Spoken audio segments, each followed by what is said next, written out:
Dans cette vidéo, on va voir ensemble comment tu peux avoir une relation plus saine avec ton téléphone.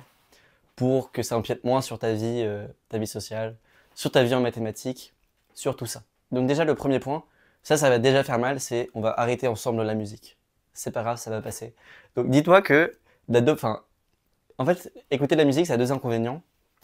Premier inconvénient, c'est quand tu écoutes de la musique, tu es tout le temps en train de régler le volume, changer la playlist, et du coup, bah, tu reçois un message, donc tu vas sur ton message. Enfin, c'est juste plein d'opportunités qui sont pas nécessaires pour passer du temps sur ton téléphone. Et deuxième chose, ben, la musique, c'est un peu de la dopamine facile. Et si tu veux, la dopamine, c'est l'hormone qui va te faire que tu es motivé. Nous, on en a besoin si on veut que tu sois motivé pour faire des mathématiques. On a besoin de dopamine. Et si tu donnes de la dopamine gratuitement tous les jours en écoutant de la musique, c'est catastrophique. En plus, bah, en général, quand tu écoutes de la musique, c'est peut-être en train de faire autre chose et tu deviens moins productif sur l'autre chose que tu es en train de faire. Surtout si c'est des mathématiques. Je te conseille pas du tout d'écouter de la musique quand tu fais des mathématiques, parce que bah, c'est déconcentrant. Voilà.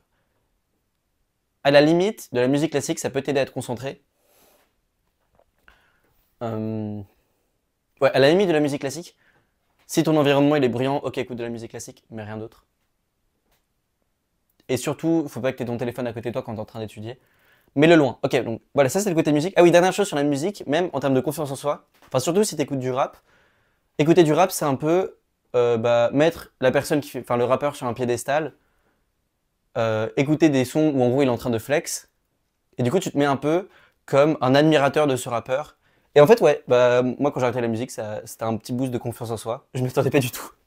Du coup, voilà, petit boost de confiance en toi si tu arrêtes la musique. Ok. Ensuite, sur le téléphone, un truc qui m'a beaucoup aidé, c'est le fait d'ouvrir son téléphone moins. C'est-à-dire que le temps que tu passes sur ton téléphone, c'est proportionnel au temps que tu passes à penser à ton téléphone. Donc si tu t'ennuies et que tu te dis tiens je pourrais passer du temps sur ton téléphone, c'est proportionnel à ça, euh, multiplié par à quel point tu as vie sur ton téléphone en gros. Et du coup, tu remarqueras que juste si tu penses moins à ton téléphone, tu vas passer moins de temps dessus. Donc il y a plusieurs méthodes. Moi ce que je faisais en prépa, c'est que j'allumais même pas mon téléphone, enfin surtout pendant la prépa aux écrits. Je passais toute la journée sans allumer mon téléphone et ensuite à 18h bah, je regardais mes messages. Voilà, j'ouvrais mon téléphone une fois. En fait, il n'y a pas besoin d'ouvrir son téléphone trop. Tu ouvres ton téléphone une fois, tu regardes les messages que tu as reçus, tu regardes les messages Instagram que tu as reçus, tu regardes les mails que tu as reçus, tu réponds à tel truc, tu fais des trucs que tu as à faire, tu organises les trucs que tu as organisés en une seule fois, et ensuite tu remets ton téléphone et tu le poses. Ok, si tu veux organiser un événement, peut-être que tu vas le rouvrir une deuxième fois ou une troisième fois, mais dans le reste de la journée, il faut que ce soit des utilisations spécifiques de ton téléphone. C'est-à-dire qu'il y a une fois où tu utilises ton téléphone pour vérifier tous les autres trucs, et ensuite, à chaque fois que tu ouvres ton téléphone, il faut que ce soit pour un truc spécifique. Genre, force-toi à l'ouvrir que pour des trucs spécifiques. Parce que sinon, ce qui va se passer, c'est que tu auras un réflexe où dès que tu t'ennuieras, ton cerveau va penser à ton téléphone, et si tu laisses ton cerveau déverrouiller son téléphone, avoir sa dopamine gratuite quand il le veut, t'es foutu.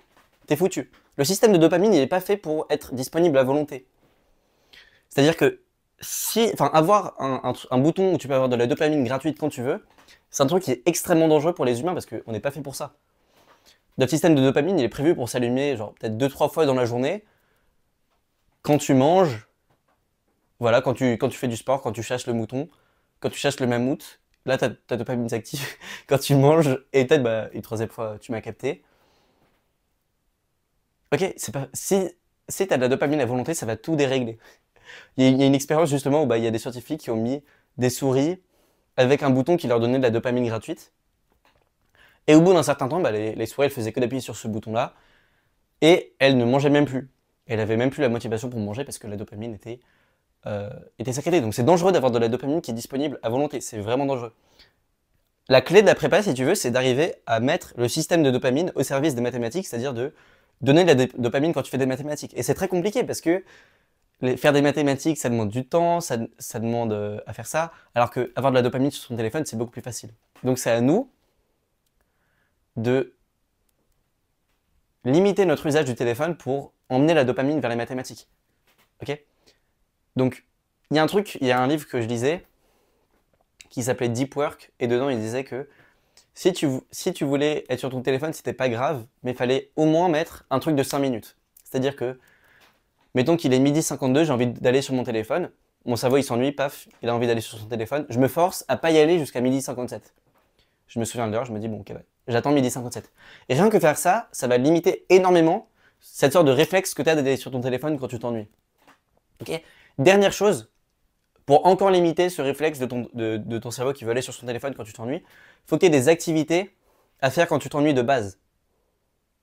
Ok, donc les mathématiques par exemple.